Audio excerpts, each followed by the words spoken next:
Madame, monsieur, quelle que soit votre position géographique, bonjour, bonsoir. Aujourd'hui, ce qui vient de se passer au Sénégal choque énormément tout le monde.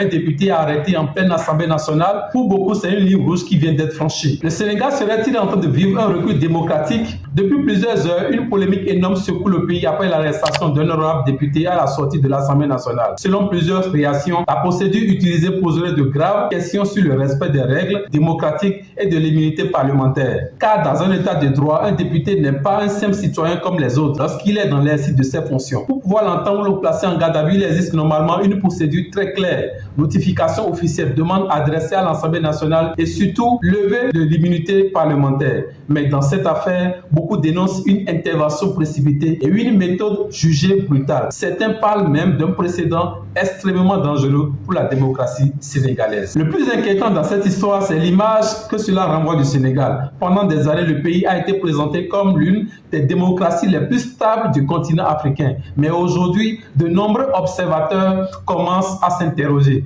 La liberté d'expression est-elle réellement protégée? Parce qu'au-delà du cas du député, beaucoup estiment qu'il y a désormais une pression croissante contre les voix critiques du pouvoir. Et cela alimente un climat de tension politique de plus en plus visible dans le pays. Certains rappellent même que dans les plus grandes démocraties du monde, les présidents sont régulièrement critiqués sans que cela conduise à des arrestations ou à des intimidations politiques. Pour eux, critiquer un président ne devait jamais devenir un délit. Autre point qui choque énormément, le député arrêté n'aurait même pas pris la parole dans l'hémicycle au moment des faits. Il sortait simplement d'une séance liée à l'élection du nouveau président de l'Assemblée nationale. Alors forcément, beaucoup se demandent qu'est-ce qui justifie une arrestation aussi brutale et spectaculaire dans un lieu aussi symbolique que l'Assemblée nationale. Pour plusieurs analystes, cette affaire risque surtout d'aggraver les tensions politiques déjà très fortes depuis les événements de 2021 jusqu'aux élections de 2024. Et certains craignent désormais une véritable crise institutionnelle. Le message envoyé aujourd'hui inquiète énormément une partie de la population. Est-ce que les opposants, les chroniqueurs ou même les citoyens ordinaires pourront encore parler librement sans crainte des poursuites? Ce qui est certain, cette affaire dépasse largement le simple cas d'un député. C'est toute la question de la démocratie, de la séparation des pouvoirs et de la liberté d'expression qui se retrouve aujourd'hui au centre du débat au Sénégal. Et maintenant, tout le monde attend de voir la suite. Le pouvoir va-t-il calmer les tensions ou au contraire durcir davantage sa position? Madame, monsieur, dites-moi en commentaire. Est-ce une procédure normale ou un véritable recul démocratique? Si vous avez aimé cette vidéo, n'oubliez pas de liker la vidéo, de partager la vidéo, de vous abonner à la chaîne et surtout d'activer la cloche de notification pour ne rien manquer des prochaines publications.